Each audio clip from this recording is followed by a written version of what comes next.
هغه آتا نن لاړ د دې فانی دنیا نه سترګې پټې کړې او کتونکو لاړو د تورو هغه خاورو لاندې. بسم الله الرحمن الرحیم. انا لله و انا الیه راجعون. سلامونه احترامات قدرمندو کتونکو، ډیر زیاته یو افسوسناکه وقوعه مخې ته راغله یار. قسم په خدای چې زړه مې ډیر زیات خفه شو یار. ډیر زیات مړي شوي دي، ډیر خلک د دنیا نه لاړه. ټول به زو مرو به. کتونکو، د افغانستان یو مشهور سوشل ورکر، ډیر ښه د خدمت والا او ډیر زیات یو ښه انسان چې زموږ د افغانانو وروڼو سره هغې ډیر زیاته مرسته، ډیر زیات تعاون، ډیر زیاتې صدقې، ډیر زیاتې پیسې په هغه غریبانانو افغانانو باندې هغه تقسیم کړي دي چې هغې لاچاره دي او هغې بېوسه دي. هغه آتا نن لاړو د دې فانی دنیا نه سترګې پټې کړې او کتونکو لاړو د تورو هغه خاورو لاندې شو.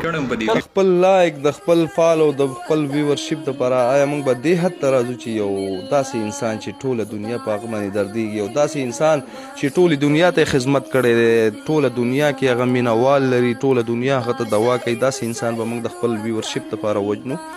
السلام علیکم ملګرو، ستاسو ورور ستاسو ملګری جاوید افغان د یوې نوې ویډیو سره. دوستانو، لږ ساعت مخکې دغه ویډیو ماته یو ورور راولېږله او دغه امیر صاحب چې تاسو وګورئ په سنتو برابر انسان دی، خو ډېر یو ماته ډېر یو دروغجن انسان ښکاره. د عطا صاحب په اړه یو ویډیو کړې ده، په هغې کې دا ویلي چې عطا صاحب اوس په دې دنیا کې نشته، مطلب وفات شوی دی.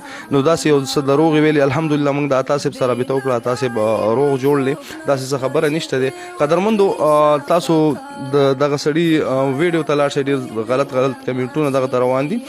برای کرم خیر، تاسو دا پوه شوی بنئ، تاسو ورته کمنټونه غلط مه کوئ، انسان دی غلطي کېږي. او زه بیا هم دا وایم چې امیر صاحب تا د دې په ځای چې په ده باندې داسې ویډیو وکړه چې خلک دې خفه کړه، تا به یو داسې ریاکشن ویډیو کړی وی چې د عطا صاحب په عمر به دې خبرې کړی، د عطا صاحب په کارکردګۍ به دې خبرې کړی وی. یقینا زموږ پښتانه وروڼه چې دي تاله به سپورټ درکړی وی، تاله به ویورشپ درکړی وی، داسې څه خبره نه وه. نو نه یې په کار کېدای شي چې تا هم دغه کمنټ یې ګتلي وي، زیاتره کمنټونو کې تا د کنځلې بد رد ویل شوي دي. قدرمندو، کوشش کوئ دغه بابا ته، دغه امیر صاحب ته چې کوم دی کمنټ کې غلطې بدې ردې مه وایئ. یقینا انسان دی، ساوه کېږي د انسان نه. خو به هر حال دته زموږ دغه میسج دی چې آینده کې داسې ویډیوګانې مه کوئ، ځکه چې عطا صاحب خو د انسان په روپ کې الله پاک یو فرښته رالیږلې ده. تاسو وګورئ په ټوله دنیا کې چې د عطا صاحب څومره مینهوال دي، نو دا په کروړونو په عربونو دي. عطا صاحب سره که نر دی، که ښځه ده، که بوډۍ ده، که بابا دی، که ځوان دی، ټول ورسره مینه لري.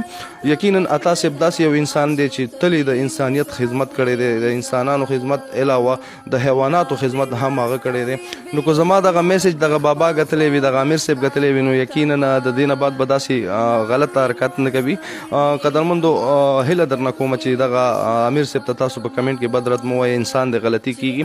ولا یقینا چې دغه ویډیو چا هم ګتلي، نو په مرګ او ژوند خو څه باور نشته دی. هر سړي به یقین کړی وي، ډېر زیات به خفه شوي، زیاتره زما په شمول به ډېرو خلکو به څه چل شوی د ډېر خفګان نه. نو دغه بابا چې دی کم از کم دومره سوچ به یې کړی چې د عطا صاحب چې کوم دی ډېر زیات خدمت کړی دی ولس له، د غریبانانو پښتنو له ډېر زیات قدر ورکړی دی. نو داسې ویډیو چې ته کې دې باندې به د ډېرو خلکو زړونه مات شوي وي. نو دوستانو، د نورو ویډیوګانو دپاره زموږ سره اوسئ، زموږ یوټیوب چینل سره سبسکرایب کړئ. هر چیرې چې یاست ښاد او آباد اوسئ. د الله په امان.